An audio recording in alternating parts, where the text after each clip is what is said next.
Bismillahirrahmanirrahim. Assalamualaikum warahmatullahi wabarakatuh. Alhamdulillahi rabbil alamin. Alhamdulillahillazi arsala rasulahu bil huda wa dinil haqqi liyudhhirahu 'alad dini kullih. Arsalahu basyiran wa nadhira wa da'iyan ilallahi bi'idnihi wa sirajan munira. Asyhadu an la ilaha illallah wahdahu la syarika lah syahadatan a'adaha liliqa'ihi dukhara wa asyhadu anna Muhammadan abduhu wa rasuluhu arfa'ul bariyati qadra. Allahumma shalli wa sallim ala sayyidina Muhammadin wa ala ali sayyidina Muhammad amma ba'd. Hadratil muhtaramin, para sepuh, para alim, dan juga seluruh jamaah sholat tarawih yang insyaallah dimuliakan oleh Allah Subhanahu wa ta'ala. Puji syukur alhamdulillah, marilah bersama-sama kita sampaikan kepada Allah Subhanahu wa ta'ala, karena hari ini kita masih diberi kesempatan untuk bisa bersama-sama hadir di masjid ini dalam konteks meramaikan pelaksanaan qiyamul menghidupkan bulan yang diberkahi oleh Allah Subhanahu wa ta'ala. Ramadan adalah bulan pendidikan, Ramadan adalah bulan tarbiyah, Ramadan adalah bulan pemikiran. Melalui mimbar ini saya ingin mengajak hadirin untuk bersama-sama mengambil nasihat dari salah satu surat yang ada dalam Al-Quran, tepatnya surat Al-Isra, yaitu pada ayat yang ke-70. A'udzubillahi minasyaitonirrajim. Bismillahirrahmanirrahim.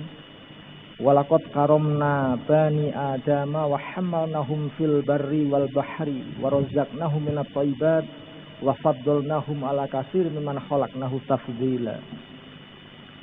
Kita pengen ngambil nasihat dari ayat ini karena ayat ini terkait bagaimana sebenarnya Allah Subhanahu wa ta'ala itu punya maksud yang sangat luar biasa dengan tujuan penciptaan manusia. Seluruh disiplin ilmu di dunia ini tidak akan pernah berhenti mengupas tentang sosok yang namanya manusia. Kalau kita buka misalkan dalam disiplin sosiologi, di sana ada istilah yang disebut dengan homo socius. Manusia itu dikenal sebagai homo socius, makhluk komunal, makhluk yang bersosialisasi.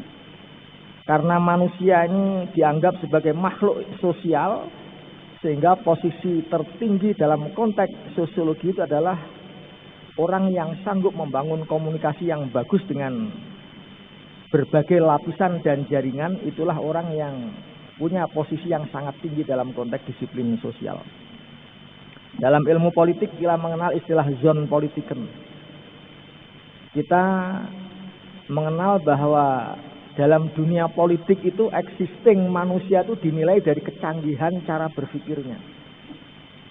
Semakin orang itu cerdas, cara berpikirnya hebat, dia punya strategi yang bagus, dia punya posisi yang tinggi dalam disiplin ilmu politik. Tetapi kalau orang itu bodoh, tidak bisa berpikir, cara berpikirnya tidak canggih, dia ini punya martabat yang rendah dalam disiplin politik. Dalam konteks ekonomi, manusia juga disebut sebagai animal production, sebagai makhluk yang berproduksi.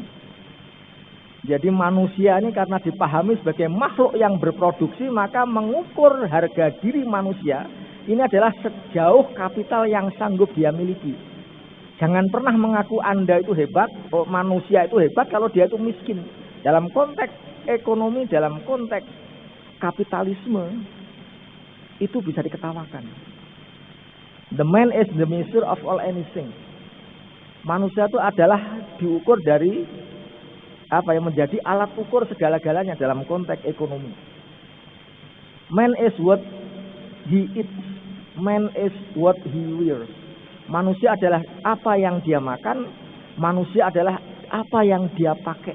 Jadi menghargai manusia dalam konteks ekonomi itu dilihat dari apa jenis makanannya, berapa harga mahalnya, berapa biayanya, apa kendaraannya, bagaimana rumahnya, itu betapa dalam disiplin ilmu politik itu menilai manusia itu dalam sudut pandang yang sangat segmented.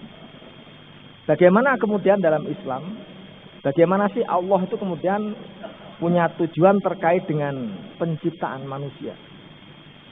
Ayat yang kita sebutkan di atas tadi ini diawali dengan wawu ziyadah atau yang lain mufasir menyebut dengan wawu istisnafiyah, yang dilanjutkan dengan lam takkid. Jadi ibtida wa takkid yang dilanjutkan dengan harfu tahqiq. Coba ayat ini lakot walakot karomna bani adama.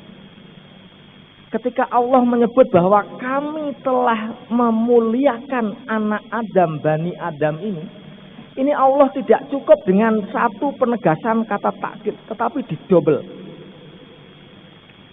Ada lam takkid, kemudian ada harfu tahqiq. Ini artinya apa? Sungguh-sungguh kami ini menjadikan manusia ini tidak main-main. Lakot karomna Bani Adama, ay faddalnahum bin natki wal akli wal ilmi wa i'tidalil khalqi. Kalau kita kupas bahwa maksud Allah kenapa demikian sungguh-sungguh telah menjadikan manusia ini sebagai makhluk yang sangat mulia. Yang pertama, manusia ini dia telah dimuliakan, diutamakan yang pertama dari sisi natkun.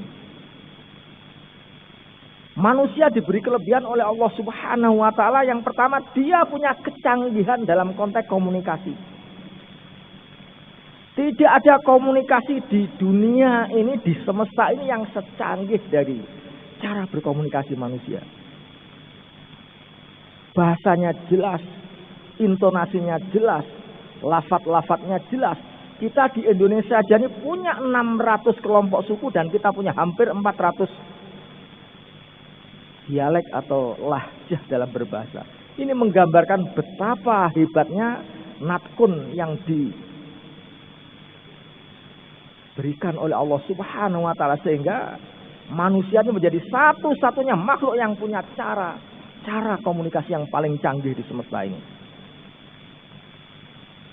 Dalam salah satu surat Al-Baqarah disebutkan ketika malaikat itu protes kepada Allah, ataj'alu fiha may yufsidu fiha wa yasfiku dima wa nahnu nusabbihu bihamdika wa nuqaddisu lak.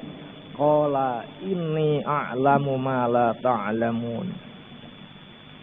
Ketika malaikat itu sanksi dan menyaksikan akan rencana Allah, ataj'alu fiha may yufsidu fiha wa yasfiku dima. Ketika mau menjadikan manusia ini sebagai makhluk, sebagai khalifah, sementara sudah diketahui bahwa pekerjaannya itu senangnya permusuhan dan pertumpahan darah. Sedangkan kami ini yang selalu mensucikan engkau, kenapa engkau pilih manusia? Kata Allah, inni a'lamu ma la ta'lamun. Saya ini tahu atas apa yang kamu tidak tahu. Inni a'lamu ma la ta'lamun ini dilihat kalau dari kacamata Ali Akbar misalkan dalam Allah wal Insan.